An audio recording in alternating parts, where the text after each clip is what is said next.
तुम्ही जर आपला अँड्रॉइड ॲप डाउनलोड केलं असेल तर ते नक्की करा. डिस्क्रिप्शन बॉक्समध्ये आपला अँड्रॉइड ॲप आहे. ऑफर्स या ठिकाणी चालू आहेत. सध्या आपला चालू घडामोडीचा नवीन कोर्स तिथं लॉन्च झालेला आहे. जानेवारी 22 ते डिसेंबर 22 पर्यंतच्या घडामोडी आहेत. प्रत्येक प्रश्नाचं संदर्भाचं स्पष्टीकरण तुम्हाला मिळेल. हा कोर्सचा कालावधी 2 वर्ष आहे, म्हणजे 2 वर्ष तुम्ही त्याच्या करंट अफेअर्स वाचू शकता. कारण एमपीएससी 1.5 ते 2 वर्षापर्यंतच्या करंट अफेअर्स विचारतं, म्हणून त्याची कालावधी आपण हा जास्त ठेवलेला आहे. 2021 मधल्या घडामोडीवर सुद्धा तुम्हाला त्याच कोर्समध्ये 700 पेक्षा जास्त प्रश्नोत्तरे, त्याचं संदर्भासहित स्पष्टीकरण, प्रत्येक व्हिडिओ तुम्हाला किती वेळा बघता येईल असा आपला कोर्स त्या ठिकाणी लॉन्च झाला आहे. डिस्क्रिप्शन बॉक्समध्ये लिंक आहे. ॲप डाउनलोड केलं असेल तर ते नक्की करा. तुम्हाला त्या कंटेंटमध्ये गेल्यानंतर तुम्हाला सर्व घटक तिथं पाहायला मिळतो. तसंच रिव्हिजनसाठी थोडक्यात पण महत्त्वाचे हा भाग आपण हळूहळू त्याच्यामध्ये आणखी बरेचसे व्हिडिओ अपलोड करणार आहोत. त्यामध्ये होत आहेत रेग्युलरली, तर तुम्ही नक्की जॉईन करा. जास्तीत जास्त आपला आजचा पहिला प्रश्न आहे तो म्हणजे 2 विधानं दिलेत आणि तुम्हाला म्हटलं योग्य पर्याय निवडा दिलेल्या 2 विधानामधून. पहिलं विधान आहे, स्थानिक शासन हा विषय राज्य सूचीमध्ये समाविष्ट केलेला आहे. म्हणजे सूचीमध्ये असणारा विषय स्थानिक शासन, राज्य सूची, बरोबर आहे विधान. सार्वजनिक आरोग्य व स्वच्छता हा विषय समवर्ती सूचीमध्ये आहे असं म्हटलंय. आता एक लक्षात घ्या, समवर्ती सूची कंकरंट लिस्ट. ठीक आहे, तुम्हाला असा प्रश्न विचारला, समवर्ती सूची ही संकल्पना म्हणजे भारतीय संविधानात हे तत्व स्वीकारण्यात आलं कोणत्या देशाच्या राज्यघटनेमधून? समवर्ती सूची ही तरतूद भारतानं कोणत्या देशाच्या राज्यघटनेमधून स्वीकारली असं जर तुम्हाला प्रश्न विचारला तर तुमचं उत्तर काय असायला पाहिजे? पहिला महत्त्वाचा मुद्दा म्हणजे हे आपण ऑस्ट्रेलिया देशाच्या राज्यघटनेमधून समवर्ती सूची हा कन्सेप्ट घेतला, कंकरंट लिस्ट म्हणतो. कारण ऑस्ट्रेलियामधून आपण 3 महत्त्वाच्या गोष्टी घेतल्या ऑस्ट्रेलिया देशाच्या राज्यघटनेमधून.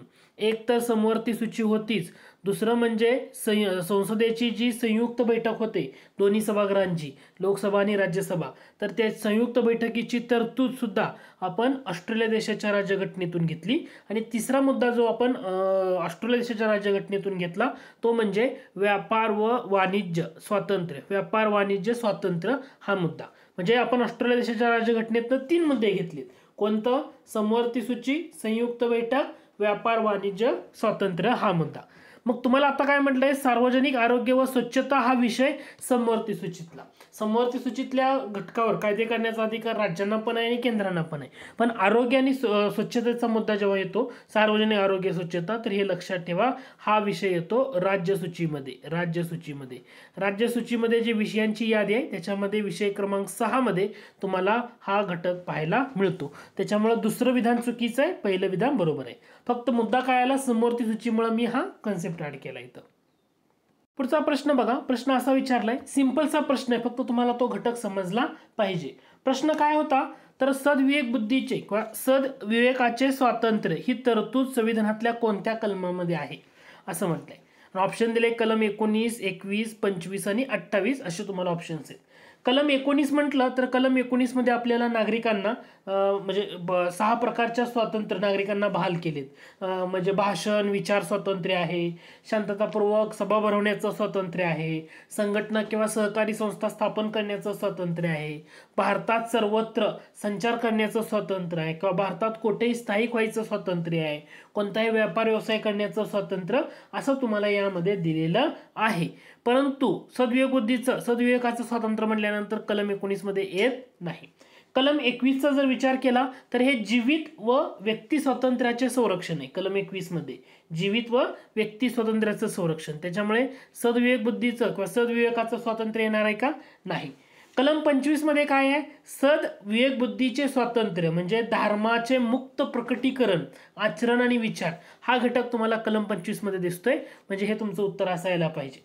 तर 28 मध्ये काय सांगितलंय की विशिष्ट शैक्षणिक संस्थांमध्ये धार्मिक शिक्षण किंवा धार्मिक उपासना यांना उपस्थित राहण्याचे स्वातंत्र्य. म्हणजे काही संस्था असतात की ज्या राज्य संस्थेच्या खर्चानं चालवल्या जाणाऱ्या शिक्षण संस्था असतील, तर या विशिष्ट शैक्षणिक संस्थांमध्ये धार्मिक शिक्षण आणि धार्मिक उपासना यांना उपस्थित राहण्याचे स्वातंत्र्य हा महत्त्वाचा घटक आहे हा मुद्दा. म्हणजे तुम्हाला कलम 25 हे तुमचं करेक्ट उत्तर असणार आहे. मग आता सांगा, मी तुम्हाला असं विचारलं भारतीय राज्यघटनेच्या कोणत्या कलमामध्ये धार्मिक स्वातंत्र्याचा हक्क हे सांगितलेलं आहे? भारतीय राज्यघटनेच्या कोणत्या कलमामध्ये धार्मिक स्वातंत्र्याचा हक्क या तरतुदी सांगितलेले आहेत? धार्मिक स्वातंत्र्याचा हक्क म्हटलं की डोळे झाकून काय लक्षात ठेवणार तुम्ही? कलम 25 म्हणजे भारतीय राज्यघटनेतला आर्टिकल 25 ते आर्टिकल कितीपर्यंत यायला पाहिजे? 28. 25 ते 28 ही जे आर्टिकल आहे त्याच्यामध्ये तुम्हाला धार्मिक स्वातंत्र्याचा हक्कावर सांगितलेलं आहे आणि त्यातलं कलम 25. ओके, म्हणजे उत्तर पर्याय क्रमांक सी हे तुमचं बरोबर. पुढील प्रश्न आहे, विरोधी पक्ष नेत्यास पर्यायी पंतप्रधानाची उपमा कोणी दिली? Ernest Barker, Ivor William Harcourt, Granville Austin. ठीक आहे, करेक्ट आन्सर येतं आयव्हर जेनिंग. विरोधी पक्ष नेता पर्यायी पंतप्रधान. पुढील प्रश्न आहे, स्त्री धर्मनीती हे पुस्तक कोणी लिहिले? तर तुम्हाला स्त्री पुरुष तुलना आणि स्त्री धर्मनीती यामध्ये कन्फ्युजन होऊ द्यायचं नाही. ताराबाई शिंदे यांचं जेव्हा म्हटलं तर तेव्हा तो स्त्री पुरुष तुलना बुलढाण्याच्या, पण स्त्री धर्मनीती जर म्हटलं तर तुमचं उत्तर आहे पंडिता रमाबाईंनी. पुस्तक लिहिलं होतं स्त्री धर्मनीती 1882 मध्ये. ठीक आहे, चर्चेतला घटक होता. तुम्हाला जर असं परीक्षेला विचारलं, आर्य महिला समाजाची स्थापना पुण्यामध्ये कोणी केली? आर्य महिला समाज पुण्यामध्ये स्थापना कोणी केली? आर्य महिला समाज जो होता तो पुण्यामध्ये स्थापना 1882, त्याच्यामध्ये पुढाकार कोणाचा होता? पंडिता रमाबाई यांनी होता. की या स्थितीच्या माध्यमातून, या संस्थेच्या माध्यमातून त्यांनी स्त्रियांची जी स्थिती आहे त्याच्याबद्दलची जनजागृती केलेली तुम्हाला बघायला मिळते. तसं पंडिता रमाबाई यांच्या पुस्तकांचा जेव्हा विषय निघतो तर त्यांनी एक लिहिलेला महत्त्वाचा ग्रंथ होता हिंदू बालविधवांच्या समस्यावर. त्या ग्रंथाचं नाव होतं हाय कास्ट हिंदू वुमन. हाय कास्ट हिंदू वुमन हे एक लक्षात ठेवा. हाय कास्ट हिंदू वुमन हा जो त्यांचा ग्रंथ आहे तर तो कशावर होता? हिंदू बालविधवांच्या समस्येवर प्रकाश टाकणारा. म्हणजे हा जर बघितला तुम्ही तर तो 1888 मध्ये लिहिला. 1888 मध्ये जेव्हा पंडिता रमाबाई या अमेरिकेमध्ये वास्तव्यादरम्यान होते ना, तेव्हा त्यांनी हा ग्रंथ लिहिला होता.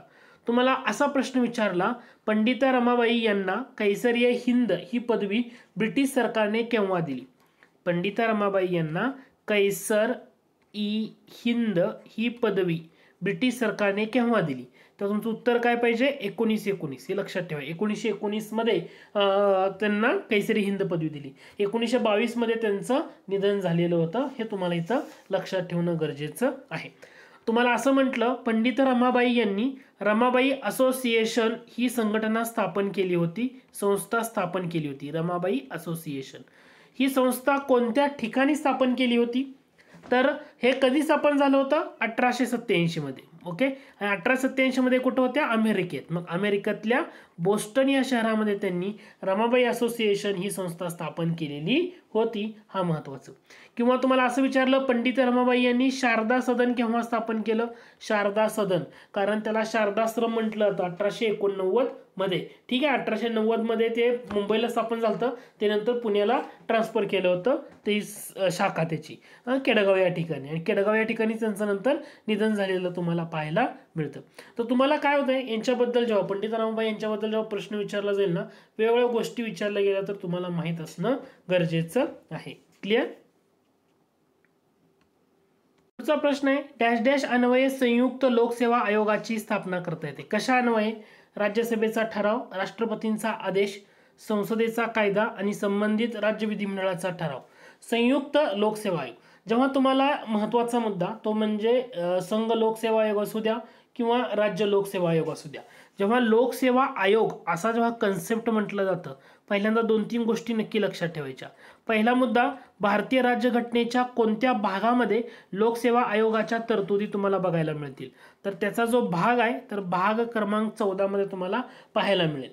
भाग क्रमांक 14 मध्ये लोकसेवा आयोग कलम जर विचारले आर्टिकल, तर आर्टिकल 315 पासून जवळपास 323 या आर्टिकल पर्यंत मध्ये लोकसेवा आयोगासंदर्भातल्या तरतुदी आहेत. त्याच्यामध्ये संघ लोकसेवा आयोग, राज्य लोकसेवा आयोग या सगळ्या घटक आहेत. पण संयुक्त लोकसेवा आयोगाची तरतूद तुम्हाला भारतीय राज्यघटनेतला आर्टिकल 315 त्याच्यामधला सब ऑप्शन्स 2 मध्ये म्हटलेलं आहे की 2 किंवा अधिक राज्यांसाठी संयुक्त लोकसेवा आयोग जर स्थापन करायचा असेल, त्यापैकी प्रत्येक राज्याच्या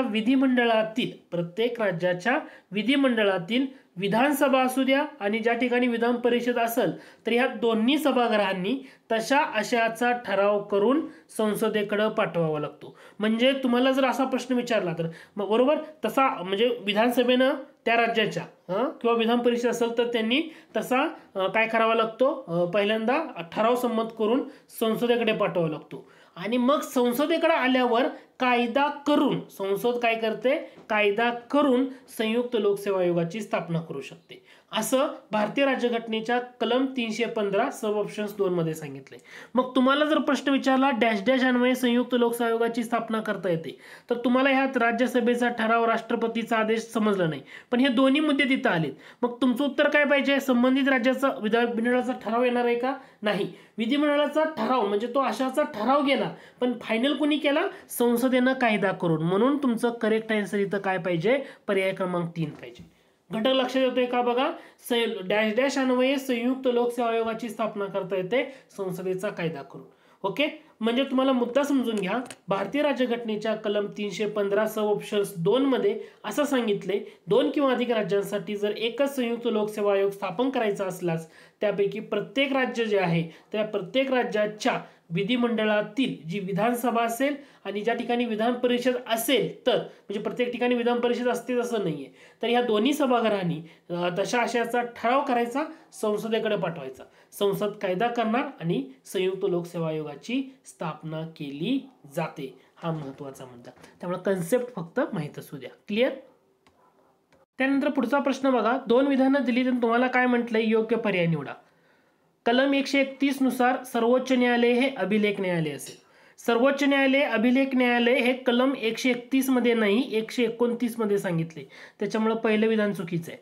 मग कलम 131 मध्ये काय सांगितलंय, तर कलम 131 कशाच्या संदर्भातलं येतं, तर आपलं जे सुप्रीम कोर्ट आहे या सुप्रीम कोर्टाचं जे ओरिजिनल ज्युरिस्डिक्शन आहे म्हणजे त्याला आपण काय म्हणतो मराठीमध्ये प्रारंभिक अधिकार क्षेत्र आहे, हे भारतीय राज्यघटनेच्या कलम 131 मध्ये सांगितले. सुप्रीम कोर्टाचं जे प्रारंभिक अधिकार क्षेत्र आहे याबाबतच्या तरतुदी कलम 131 मध्ये सांगितलेत. कलम 129 म्हणजे हे अभिलेख न्यायालय, सर्वोच्च न्यायालय अभिलेखाचे न्यायालय आहे. म्हणजे सर्वोच्च न्यायालयाचे जे अभिलेख असतील तर भारतातलं कोणतंही न्यायालय असू द्या सर्व न्यायालयामध्ये साक्षीच्या रूपानं स्वीकारलं जातील आणि त्या अभिलेखाच्या जी प्रामाणिकता आहे त्याच्याबाबत कोठेही शंका उपस्थित केली जाणार नाही असं म्हटलेलं आहे. समजलं. मग तुम्हाला 131 मध्ये काय, प्रारंभिक अधिकार क्षेत्र. प्रारंभिक अधिकार क्षेत्र म्हणजे कसं असतं की जे खटले भारतातल्या कोणत्याही न्यायालयात दाखल न होता डायरेक्टली सर्वोच्च न्यायालयाच्या दाखल केले जातात त्यांचा यामध्ये समावेश होतो प्रारंभिक अधिकार क्षेत्रामध्ये. प्रारंभिक अधिकार क्षेत्र म्हणजे काय, भारत सरकार विरुद्ध एक किंवा अधिक घटक राज्य असेल किंवा भारत सरकार विरुद्ध एक किंवा त्याच्यापेक्षा जास्त घटक राज्य किंवा यांच्यामधला जे वाद 2 घटक राज्यातला वाद असेल तो सुद्धा प्रारंभिक अधिकार क्षेत्रामध्ये मोडला जातो. मुद्दा लक्षात आला का. आणि त्यास आपल्या अवमानाबद्दल शिक्षा करण्याचा अधिकार डेफिनेटली आहे. म्हणजे यामध्ये फक्त ब योग्य आहे, फक्त ब. तर हे आर्टिकल फक्त लक्षात ठेवा, कन्फ्युजन बऱ्याच वेळी केलं तर सुप्रीम कोर्टाकडनं म्हणजे त्या प्रश्नावर 129 म्हणलं की अभिलेख न्यायालय, 131 म्हणलं तर ओरिजिनल ज्युरिस्डिक्शन म्हणजे त्याला आपण प्रारंभिक अधिकार क्षेत्र असं म्हणतो सर्वोच्च न्यायालयाचं. पुढील प्रश्न आहे, मूर्खाचे सोने असं खालीलपैकी कोणत्या संयोगाला म्हटलं जातं.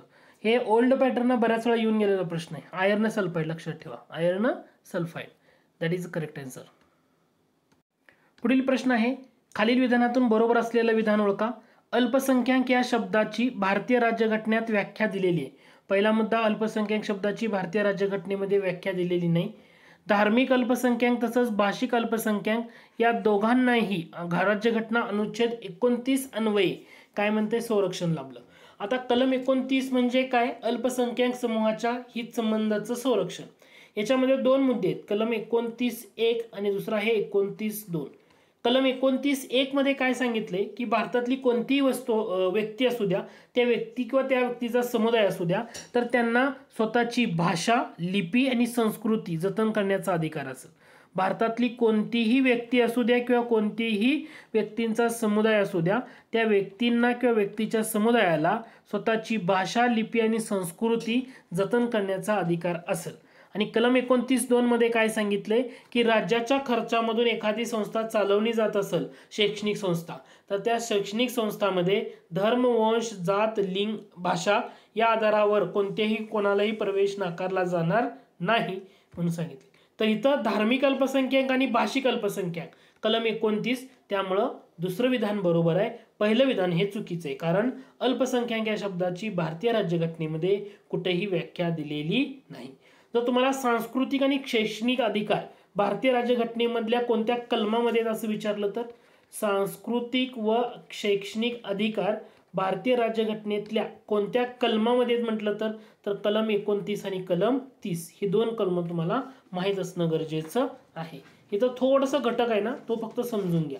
प्रश्न कसा विचारला जातो त्यावर तुम्हाला उत्तर देता आलं पाहिजे, म्हणून पर्याय क्रमांक 2 हे तुमचं अचूक उत्तर आहे. त्यानंतर लॉजिकल टाईपचा प्रश्न आहे, खालीलपैकी कोणत्या गटामध्ये स्थलांतरित शेती केली जाते. तुम्हाला स्थलांतरित शेतीच्या बाबतीमध्ये प्रश्न विचारल्याने उत्तर सांगा म्हटले. आता स्थलांतरित शेतीचा जेव्हा मुद्दा येतो तर तुम्हाला गडचिरोली, सोलापूर, नाशिक आणि चंद्रपूर पहिला ऑप्शन, दुसऱ्यामध्ये चंद्रपूर, ठाणे असं बरेचसा घटक दिलाय. स्थलांतरित शेतीचा जेव्हा मुद्दा येतो ना, तर तेव्हा स्थलांतरित शेती म्हणजे ज्या ठिकाणी आदिवासी लोकसंख्या जास्त आहे त्या ठिकाणी तुम्हाला स्थलांतरित शेतीचा घटक जास्त पाहायला मिळतो, आदिवासी.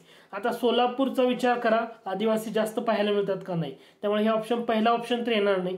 कारण तुम्हाला गडचिरोली, नाशिक, चंद्रपूर ठीक आहे पण सोलापूर नाही, त्याच्यामुळं चंद्रपूर, ठाणे, नाशिक, गडचिरोली यामध्ये आदिवासींचा भाग तुम्हाला जास्त करून पाहायला मिळतो, हा ऑप्शन येऊ शकतो. त्यानंतर सोलापूर, औरंगाबाद ठीक आहे, याच्यामुळे इथं सोलापूरमुळे येणार नाही. धुळे दिले, परभणी दिले, त्याच्यामुळं हा सुद्धा घटक येणार नाही. याचा अर्थ पर्याय क्रमांक 2 हे करेक्ट उत्तर आहे. चंद्रपूर, ठाणे, नाशिक आणि गडचिरोली स्थलांतरित शेती. स्थलांतरित शेती म्हणजे ज्या ठिकाणी आदिवासी लोक जास्त राहतात ना त्या ठिकाणी शक्यतो स्थलांतरित शेती मोठ्या प्रमाणामध्ये केली जाते. म्हणजे प्रश्न कसा विचारला जातोय त्यावर तुम्हाला तिथं उत्तर देता आलं पाहिजे, यावरचा तो प्रश्न होता. सिंपलचा घटक आहे, ठीक आहे. आता या अगोदर आयोगानं बऱ्याच वेळा स्थलांतरित शेतीचा जेव्हा कन्सेप्ट येतो तर विविध देशामध्ये, जगभरातले विविध देश आहेत ना यांच्यामध्ये स्थलांतरित शेतीचे वेगवेगळे प्रकार आहेत. फॉर एक्झाम्पल त्याच्यावर तुम्हाला प्रश्न विचारला जातो जोड्या लावा म्हणून. ह्याच्यामध्ये मी महत्त्वाचे घटक सांगतो, तेवढं लक्षात ठेवा. पहिला एक महत्त्वाचा स्थलांतरित शेतीचा प्रकार आहे रोका नावाचा. रोका म्हटलं तर कोणत्या देशामध्ये हा घडतो तर हा ब्राझील. रोका म्हटलं तर कोणत्या देशामधला आहे, ब्राझील देशामधला, हे लक्षात ठेवा. त्याच्यानंतर स्थलांतरित शेतीचा प्रकारामध्ये चेना नावाचा एक येतो. चेना म्हटलं तर तुमचं उत्तर काय असायला पाहिजे, श्रीलंका. रोका, ब्राझील, चेना, श्रीलंका हे एक लक्षात घ्या. त्याच्यानंतर लडांग नावाचा एक येतो. लडांग म्हटलं तर याच्यामध्ये तुम्हाला इंडोनेशिया घ्या किंवा मलेशिया घ्या, या दोन्हीही चालतात तुम्हाला. इंडोनेशिया चालेल आणि मलेशिया या देशामध्ये तुम्हाला लडांग नावाचा जो स्थलांतरित शेतीचा प्रकार आहे तो बघायला मिळतो. त्याच्याशिवाय मिल्पा नावाचं एक आहे, त्याच्यावर पण परीक्षेला बऱ्याच वेळा जोड्या लावामध्ये प्रश्न आलाय. मिल्पा म्हटलं तर मेक्सिको या देशामध्ये तुम्हाला या स्थलांतरित शेतीचा प्रकार बघायला मिळतो. कोनुको नावाचा एक आहे. कोनुको तुम्हाला मी 5-6 सांगतोय पण हा घटक का सांगतोय याच्यावर बऱ्याच वेळा परीक्षेनं विचारले. व्हेनेझुएला, कोनुको म्हटलं व्हेनेझुएला या देशामध्ये हा स्थलांतरित शेतीचा प्रकार पाहायला मिळतो. तर बेसिकली तुम्ही एवढे 5-6 जरी लक्षात ठेवले तरी मोर दॅन इनफ आहे. ओके. व्हिएतनाम, रे नावाचा, व्हिएतनाम म्हटलं की रे, व्हिएतनाम म्हटलं की रे, एवढं तुम्ही यामध्ये लक्षात ठेवू शकता. कोणते, रोका ब्राझीलमध्ये पाहायला मिळतो, चेना नावाचा आहे श्रीलंकामध्ये, लडांग इंडोनेशिया, मलेशिया, शिया, मिल्पा म्हटलं तर तुमचं मध्य अमेरिका, मेक्सिकोमध्ये, कोनुको म्हटलं तर व्हेनेझुएला, रे म्हटलं तर व्हिएतनाम या देशामध्ये तुम्हाला हा स्थलांतरित शेतीचा प्रकार पाहायला मिळतो. परीक्षेला ना या घटकावर सुद्धा प्रश्न विचारले गेले आहेत म्हणून माहित असू द्या. ते फक्त स्थलांतरित शेती हा कन्सेप्ट निघाला म्हणून हा घटक इथं सांगितलाय, ठीक आहे. म्हणजे प्रश्न कसा विचारला जातोय त्यानुसार तुम्ही उत्तर देता आलं पाहिजे.